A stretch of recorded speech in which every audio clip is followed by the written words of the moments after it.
So how do you turn off the dwell feature on the iPhone? Let's get started. So in order to find the toggle to turn it off, open up the settings, then locate the accessibility section. The icon right there is like a person in a circle on a blue background, so it's pretty distinct. Tap on this, scroll down again and find the touch section. In part of the touch, you can go to the assistive touch. And right there, all of the important settings regarding this feature are located. So if you scroll down, you can find the dwell control.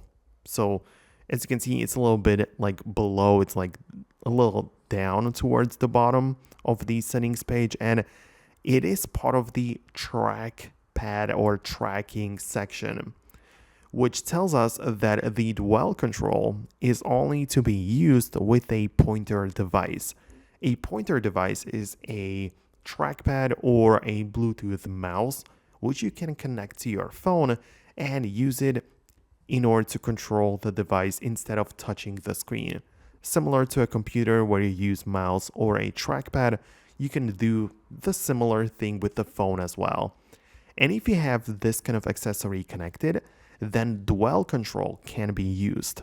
So obviously if it's turned off, it doesn't mean anything, but if it's turned on, you can just dwell over some different buttons and things, and you don't even need to press the mouse key or trackpad, but you just wait the period and it gets selected automatically. Right, so it is an accessibility feature. This is what it does. So if you don't like it, turn it off right here in the settings. But if you don't use a mouse or a trackpad, then you don't even notice any effect because, obviously with the finger, it's not like usable or applicable. So that's it. Hopefully I managed to explain it to you in a way that is easy to understand. Let me know about that below in the comments.